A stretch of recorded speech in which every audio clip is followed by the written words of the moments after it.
Olá, turma, saudade de todos. Vamos dar continuidade aos compostos bioquímicos que a gente começou a ver na aula passada. Hoje nós vamos ver os carboidratos e os lipídios. Já comentamos alguma coisa na aula passada e um pouquinho também na aula anterior também, que antecedeu a aula passada. Bom, quando a gente fala de carboidratos, já vem na cabeça o quê? Pães, pizzas, e realmente esses alimentos, as massas, são também carboidratos.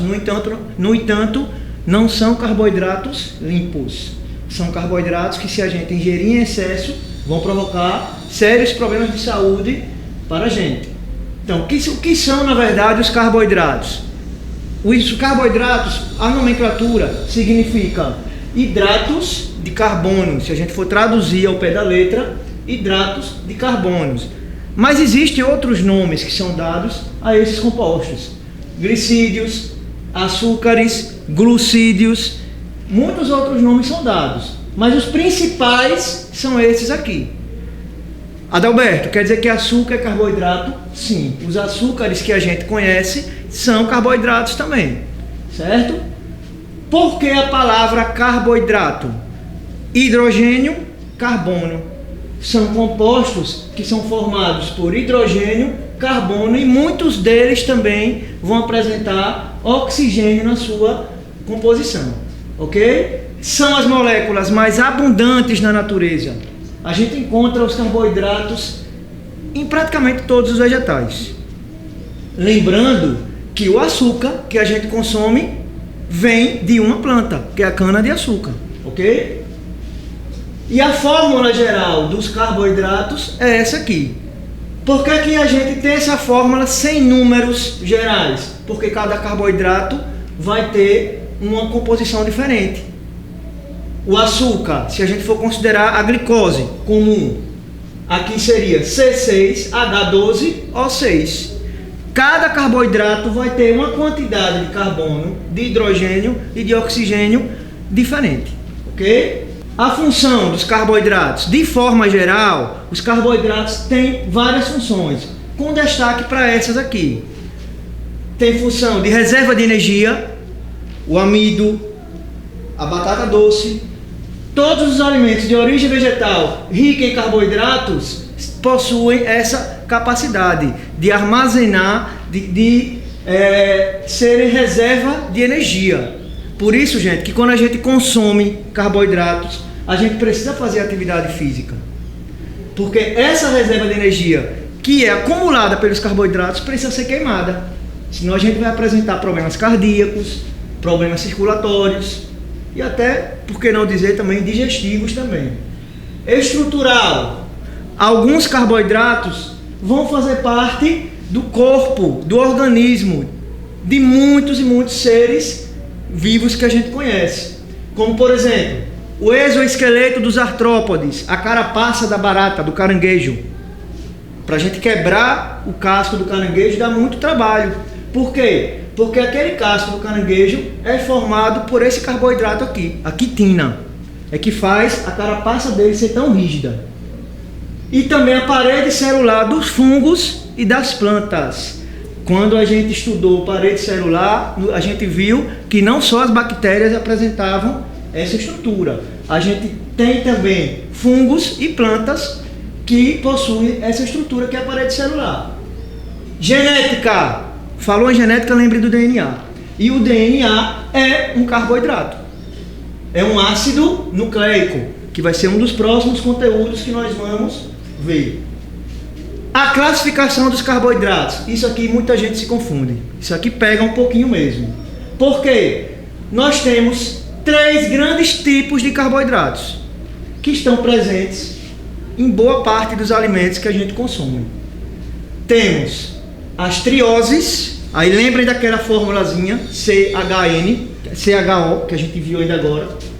As trioses vão apresentar 3 carbonos, tetroses 4 carbonos, pentose 5 carbonos, e nessa aqui a gente enquadra o DNA, o ácido nucleico. Os ácidos nucleicos, tanto o DNA como o RNA, pertencem às pentoses, a gente vai discutir muito isso. Hexoses, a gente lembra da glicose, que eu acabei de comentar.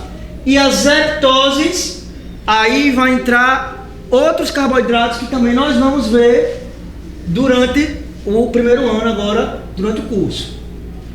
Os disacarídeos, o mais conhecido, a sacarose, que é a cana-de-açúcar. Peraí, Alberto, quer dizer que a cana-de-açúcar não é glicose? Não. A sacarose é um produto gerado pela união da glicose mais a frutose.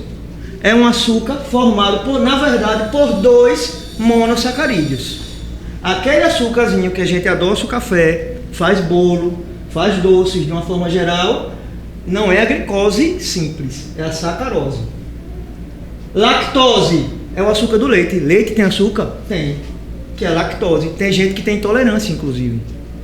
Se consumir o leite com lactose, a crise ataca na mesma hora. É formado por glicose mais galactose. E a maltose, que é o açúcar presente em vegetais, de forma geral nos vegetais. É formado por 2 moléculas de glicose. Então, por que disacarídeos? Porque apresentam 2 monossacarídeos na sua constituição. E os polissacarídeos? Acabamos de comentar um ainda agora. O que forma a carapaça do caranguejo, que é a quitina. É um polissacarídeo estrutural, que está presente nos fungos, nos artrópodes, na carapaça desses organismos. Temos a celulose também presente nas plantas, na parede celular das plantas, ok? O papel que a gente usa, a base do papel é celulose. Oxente, Adalberto, é açúcar, então a gente pode comer. Não, porque a celulose a gente não faz a digestão dela, ok? Amido, onde é que a gente encontra amido? Quais são os produtos de origem vegetal ricos em amido? A macaxeira, o aipim, que praticamente é macaxeira também, inhame, batata doce, ok? As raízes e os caules subterrâneos são ricos em amido. E o glicogênio, onde é que a gente vai encontrar o glicogênio? No fígado. Tanto no nosso fígado como nos músculos. Os músculos utilizam muito o glicogênio como reserva de energia, ok? Alimentos ricos em carboidratos. De forma geral, como a gente já comentou, os alimentos, os vegetais, de forma geral. Tanto os vegetais verdes, como as raízes, as massas derivadas desses vegetais, como por exemplo, os pães, as massas, de forma geral, todos eles são carboidratos. Qual é a diferença, professor? A diferença é que existem os carboidratos limpos. Quem são esses carboidratos limpos? O arroz, a mandioca, a batata, o inhame. Esses vocês podem consumir. Claro, sem exagerar, né? Como a gente já comentou em sala de aula. A gente não pode nunca exagerar em qualquer que seja o composto que a gente ingere na alimentação. Mesmo os carboidratos limpos sendo usados em excesso, vão causar problemas para a nossa saúde. Ok? Agora, saindo de carboidratos, a gente vai entrar em outro composto que também tem função energética e que, como os carboidratos, do mesmo jeito dos carboidratos, se a gente consumir em excesso, a gente tem problema. Primeiro ponto, os lipídios, eles também têm reserva energética, também apresentam essa capacidade de, no nosso organismo, fornecer energia, sobretudo para os animais hibernantes. Aí a gente lembra do urso, né? Por que o urso passa mais ou menos 3 meses hibernando e não morre? A reserva energética que os lipídios deixam no organismo deles possibilita que eles durmam lá sem problema nenhum. Agora, quando ele sai, já viu a fome, né? Quando sai para caçar, sai de baixo. Isolante térmico, controle da temperatura do corpo. Os gordinhos, quem é mais gordinho, sente menos frio. Não quer dizer que não sente, mas sente. Por quê? Porque os lipídios possibilitam esse controle em relação à questão da temperatura.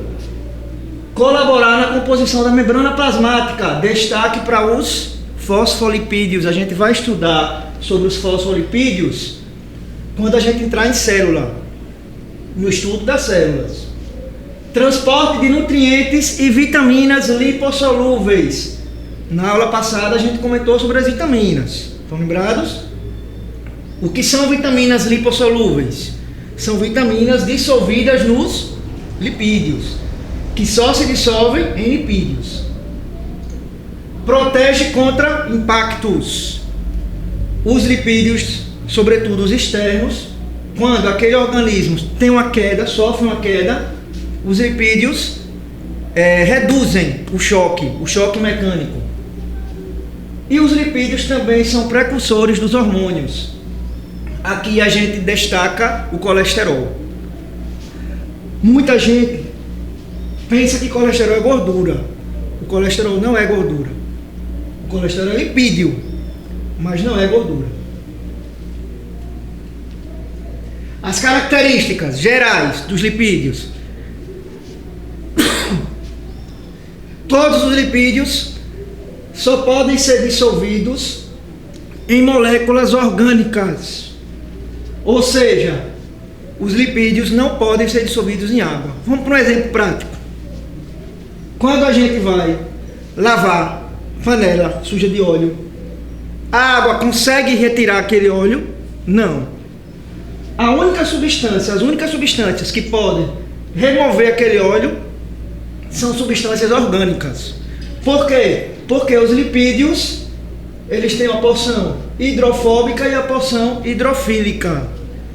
E a porção hidrofóbica é aquela porção que não absorve água. Se a gente fosse comparar assim, de uma forma bem simples, seria o pessoal que não gosta de tomar banho, entre aspas. Não literalmente, mas seria só para facilitar. Essa porção hidrofóbica do lipídio não permite que a água entre. Por isso que a gente não consegue lavar a panela só com água e sem outras substâncias, como detergente, por exemplo. Certo? E mesmo com o detergente dá muito trabalho também, né? O ideal seria a gente utilizar compostos orgânicos. A formação molecular dos lipídios. A união de um álcool com ácido graxo. Então, o que é que compõe o lipídio? Uma molécula de álcool com ácido graxo. Principais tipos de lipídio de uma forma bem resumida para a gente entender.